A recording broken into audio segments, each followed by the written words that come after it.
Welcome to my mini vlog. Today's video, ikot ko kayo sa LU Day 1 tour namin.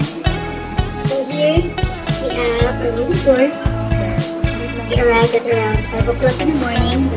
We checked in around 2 p.m.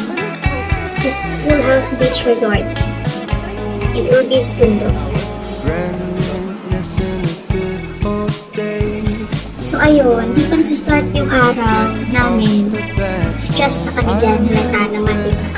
Paano ba naman kasi, ang aga-aga namin dumating, alas 5 pa lang, dyan na kami. Kaya ang ginawa namin, nag-book kami ng junction na nakita ko sa Facebook. Buti na lang accommodate sila. Kaya yun, rest na lang kami for the whole afternoon.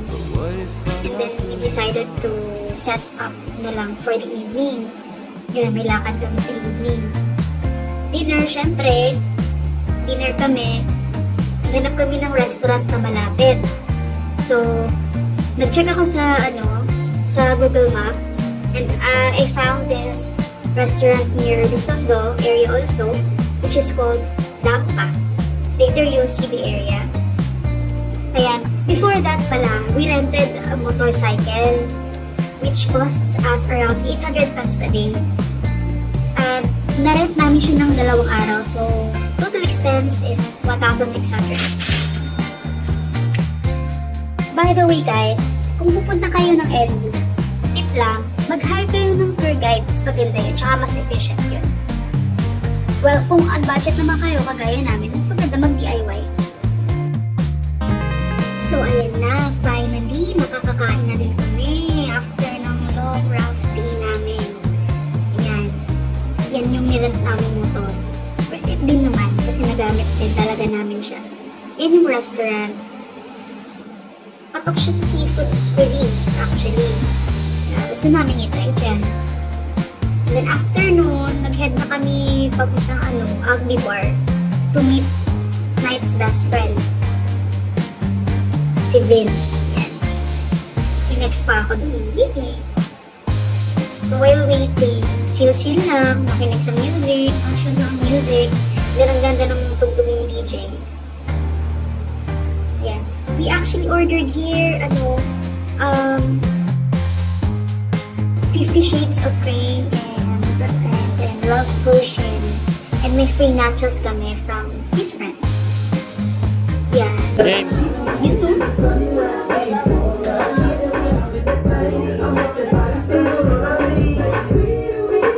Tapos, syempre, hindi mo mawala yung photo op. And then, end of day 1. Ayan na, day 2 na. Araw, kasi ito yung araw na marami kayo puntahan. From morning to the afternoon. And then, ang dami kong plan, ang dami kong gustong puntahan. Pero hindi namin napuntahan ngayon. So, ayan. First stop, Baluarte Watchtower.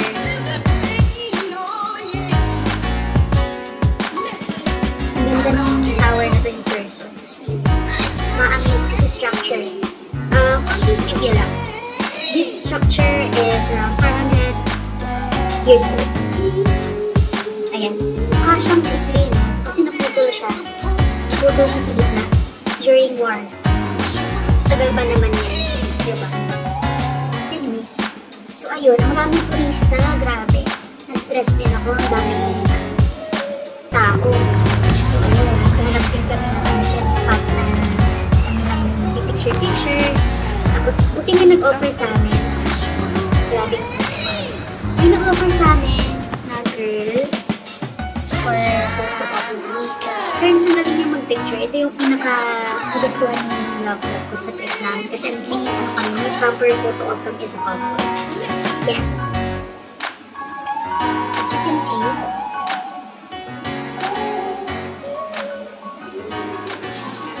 then after that, pumunta na kami ng bahay na bato. Which is 300 kilometers more or less away from Baluarte. We already paid environmental fee which cost us around 50 pesos per head or 20 pesos per head. Museum date from sa Baluarte from Pebble House. English is called Pebble House.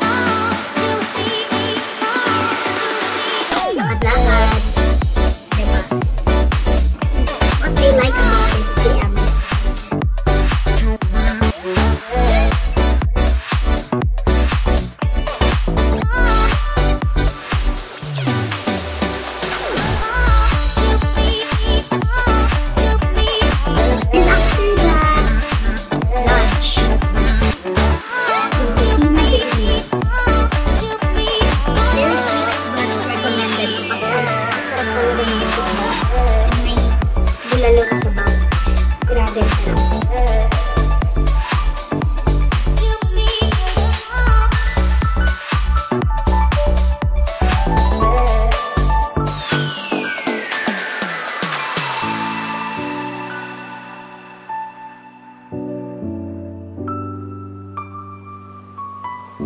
Afterwards, we head straight to our third destination, the Almeida Man-Made Forest.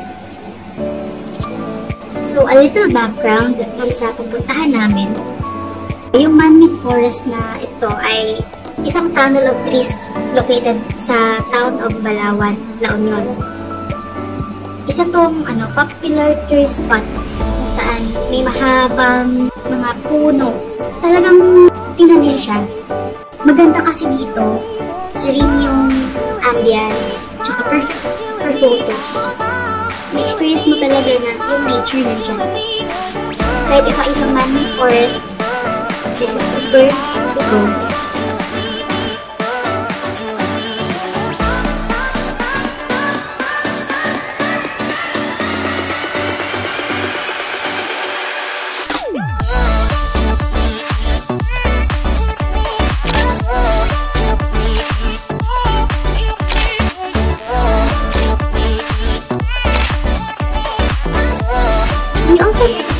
Ubas Cafe, yung Boy Farms, yung Bawang, sa Union. Innovate, hindi kami na-accommodate masyado. And yung pinaka-katulad dito is yung grape wine. Pero yung pagpasok ko, wala eh. Naghahanap kami ng ibang mapapagbilhan. Dito ka detour, this is already our 5th spot, which is the Shano Umo Cafe. So, dito na kami nag-spend ng golden hour namin. And we had a little bit of snack here. And then a little bit of pictures. This is also a museum, guys.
spend here our mornings with coffee and a little bit of sunrise.